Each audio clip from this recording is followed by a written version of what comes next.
Bonjour à toutes, bonjour à tous. Dans cette vidéo, nous allons répondre à cette question. Qu'est-ce que Babylone la Grande? Et nous allons voir 4 points qui vont nous permettre de déterminer qui est Babylone la Grande. Point numéro 1, Babylone la Grande est un symbole. La Bible parle d'elle comme d'une femme et d'une grande prostituée portant un nom qui est un mystère, Babylone la Grande, selon Révélation chapitre 17, les versets 1, 3 et 5. Le livre de la Révélation, ou Apocalypse, est présenté sous forme de symbole. Il est donc raisonnable de penser que Babylone la Grande est un symbole et non pas une femme au sens littéral. Selon Révélation chapitre 1, verset 1. De plus, elle est assise sur de nombreux cours d'eau qui symbolisent des peuples et des foules et des nations et des langues, selon Révélation chapitre 17, le verset 1 et le verset 15. Une femme, au sens littéral, ne pourrait pas faire cela. Point numéro 2. Babylone la Grande représente une entité internationale. Elle est appelée la grande ville qui règne sur les rois de la terre, selon Révélation chapitre 17, verset 18. Elle est donc une organisation influente d'envergure internationale. Point numéro 3. Babylone la Grande est une entité religieuse et non une entité politique ou commerciale. La Babylone antique était une ville profondément religieuse, connue pour recourir au sortilège et à la sorcellerie. Selon Isaïe, chapitre 47, versets 1, 2, 12 et 13. Et selon Jérémie, chapitre 50, versets 1, 2 et 38. En fait, on y pratiquait la fausse religion, opposée au vrai Dieu Jéhovah. Selon Genèse, chapitre 10, versets 8, 9, chapitre 11, versets 2 à 4 et 8. Les rois de Babylone s'élevaient orgueilleusement au-dessus de Jéhovah et de son culte. Nous dit Isaïe, chapitre 14, versets 4, 13 et 14, et encore le livre de Daniel, chapitre 5, versets 2 à 4 et 23.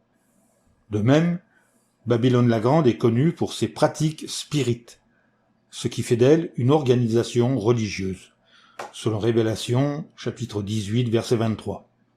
Babylone la Grande ne peut être une entité politique, puisque les rois de la terre pleurent sa destruction, en Révélation, chapitre 17, versets 1, 2 et le chapitre 18, le verset 9.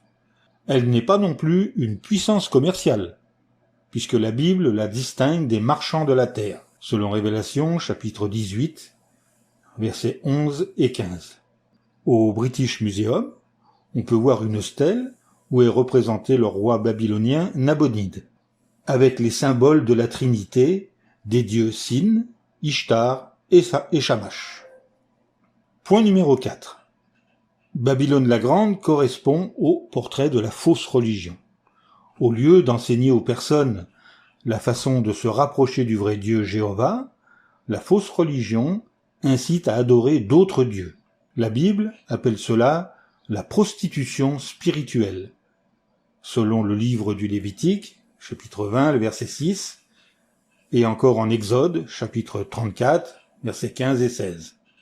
Des croyances comme la Trinité et l'immortalité de l'âme, ou des pratiques comme l'utilisation des images dans le culte, remontent à l'époque de la Babylone antique et sont toujours très répandues dans les fausses religions. Ces dernières mêlent aussi l'amour du monde à leur culte. La Bible assimile cette forme d'infidélité à de l'adultère spirituel, selon l'épître de Jacques au chapitre 4, le verset 4. L'étalage de richesse de la fausse religion correspond bien à l'image que la Bible donne de Babylone la Grande, qui est habillée de pourpre et d'écarlate, et parée d'or et de pierres précieuses et de perles, selon Révélation chapitre 17, verset 4. Babylone la Grande est à l'origine des choses répugnantes de la terre, c'est-à-dire des enseignements et des actions qui déshonorent Dieu, selon Révélation, chapitre 17, verset 5. Les membres de la fausse religion sont des peuples et des foules et des nations et des langues qui soutiennent Babylone la Grande, selon Révélation, chapitre 17, le verset 15. Babylone la Grande est responsable de la mort de tous ceux qui ont été tués sur la terre, selon Révélation, chapitre 18, verset 24. Tout au long de l'histoire, la fausse religion a été à l'origine des guerres et a alimenté des actes de terrorisme.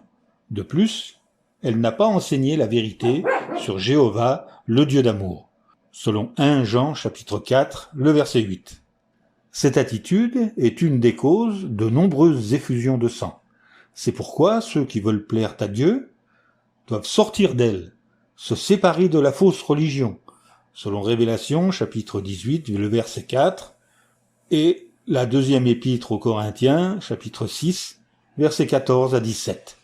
En conclusion, Babylone la Grande, décrite dans le livre de la Révélation ou Apocalypse, est l'ensemble des fausses religions que Dieu rejette, selon Révélation chapitre 14, le verset 8, et le chapitre 17, le verset 5, et encore le chapitre 18, le verset 21. D'ailleurs, on retrouve cette idée en Matthieu chapitre 7, versets 13 et 14, où Jésus se sert de cette parabole de la route étroite et difficile et de la route large et spacieuse, cette route large et spacieuse représentant les fausses religions, qu'elles soient chrétiennes ou non. On voit donc que le livre de la Révélation est vraiment en accord avec les enseignements de Jésus. Même si ces religions sont différentes sous bien des aspects, elles détournent, d'une façon ou d'une autre, les personnes du vrai culte rendu au vrai Dieu Jéhovah, selon Deutéronome, chapitre 4, le verset 35. Voilà, cet exposé est terminé. Je vous dis, soyez béréens, vérifiez toutes choses, et à bientôt.